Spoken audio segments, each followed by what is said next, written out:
Welcome, ladies and gentlemen. We're here to talk about Namor, or Namor. Of course, the villain, if we can call it that, for Black Panther Wakanda Forever.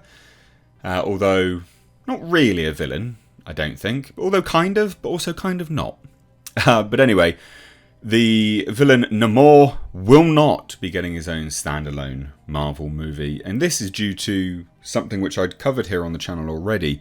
But we're now getting clear-cut confirmation of the rights situation from the individual who produced, and is actually a prolific producer for Marvel, and produced this movie, Black Panther Wakanda Forever. So it's a really interesting deep dive, and I guess to learn about a bit of the history of Marvel generally and Marvel's characters.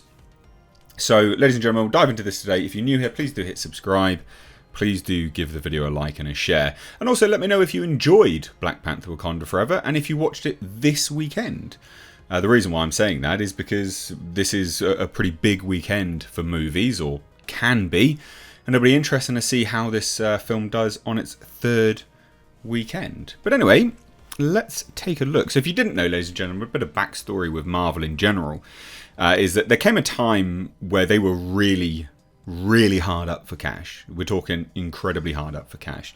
So much so, the famous story is that they actually had to sell filing cabinets.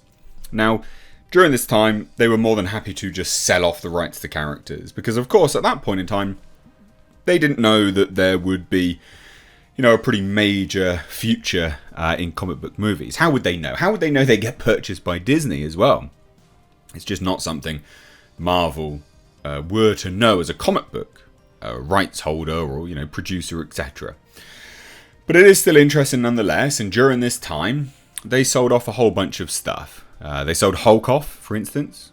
That's why we got those standalone Hulk movies. And they also sold Namor off.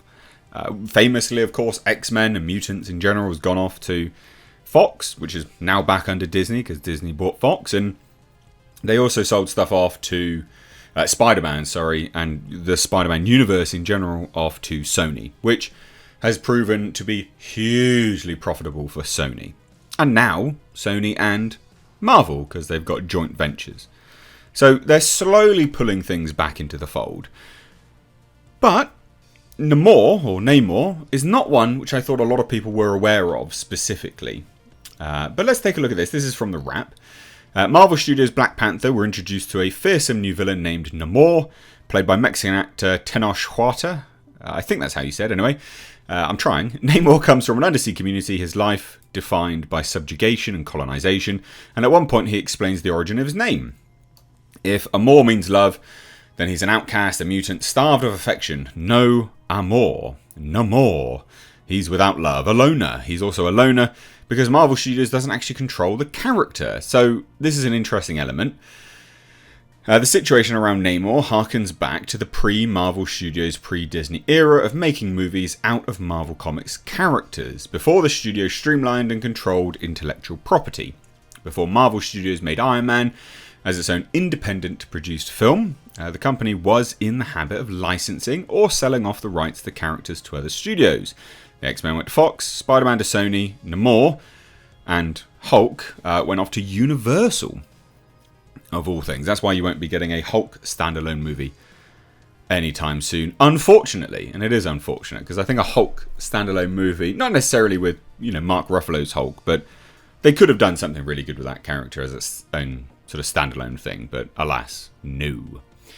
Now, not that Namor won't be back in the MCU, because of course he will. As Black Panther Wakanda Forever producer Nate Moore confirmed to the Wrap he can return, but Disney won't be able to produce a standalone movie about the character. So, why? Why can't they? And this is all from Nate Moore himself. So Namor's situation is similar to Marvel Studios' deal with Universal for Hulk. Neither can star in his own movie because Universal Pictures has the rights to both characters, and he can't appear by himself in marketing materials unless it's part of a series of posters. Now, they spoke to Nate Moore about this and said that Namor was basically borrowed like the Hulk. But the interesting thing about the Hulk, which they don't really clarify here, is the Hulk essentially returns to Marvel. I think it's either next year or the year after next. It's very, very soon. They can just do whatever they want at that point. So it honestly affects us more and not to talk too much out of school, but in how we market the film than it does in how we use him in the film, Moore said. There weren't really things we couldn't do from a character perspective for him, which is good because clearly we took a ton of inspiration from the source material, but we also made some big changes to really anchor him in that world in a truth that publishing never really landed on, I would argue, in a big way. So again, opinions on that down below. Moore went on to praise co-writer-director Ryan Coogler's take on the material and how that reconfiguration wasn't impacted by the legal formalities.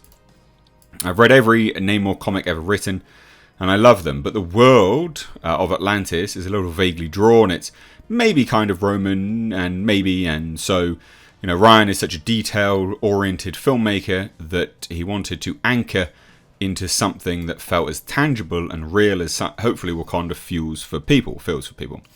And I think there was nothing from a business side anyway that was preventing us from doing that, which is great.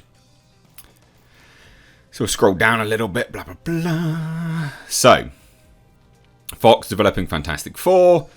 And because this is the thing, there was an element of them having a Namor series, I think it was, that was going to be in the works. So in 2002, Entertainment Weekly reported that Universal hired David Self to write the Namor movie and that it would hit theatres in 2004. Later that year, Marvel Studios formally announced that a Namor movie would be coming, and it would be their next project together after Ang Lee's Hulk in summer 2003. In December 2004, Chris Columbus was formally attached to produce and direct, working from self-script. By 2005, Columbus had already passed, and the following year, Jonathan Mostow, who directed Breakdown and U571, was hired, and in 2009 he told Collider that development was in progression. So lots and lots of in-progress stuff about this Namor movie, basically.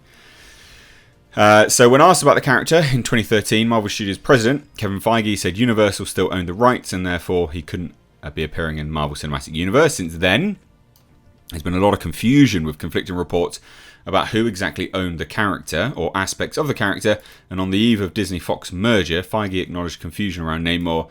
I think there's a way to probably figure it out, but it's not as clean or clear as the majority of the other characters. A few months later, Feige said there was a way for the character to appear in the MCU. Universal still held distribution rights. So this is the thing, they own the distribution rights. I think they can still actually make their own movie. I believe so. But not, again, 100% clear-cut. This kind of complicated manoeuvring isn't new to Marvel Studios because, of course, the Hulk. That's something that they do. So, will we be seeing Namor again? Yes, but with partnership between Universal and Marvel Studios continuing swimmingly. So Universal gets a pretty big payout for all of this.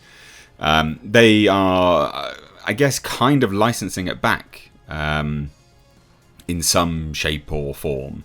But it is interesting. I mean, this is an interesting element. It's all to do with the rights. Universal owns it. But from what I was aware, Hulk rights, which Universal owns, it's a similar deal. I'm not sure if it was exactly the same time, but this is a very similar concept, and that goes back to Marvel in a couple of years' time. So it'd be interesting to see if Namor does the same thing.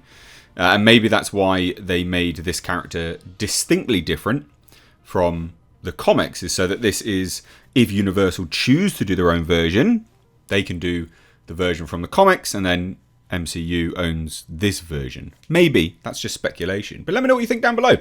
It's interesting. It's really, really interesting. Cheers, guys. Hope you're having a great Sunday. Take care.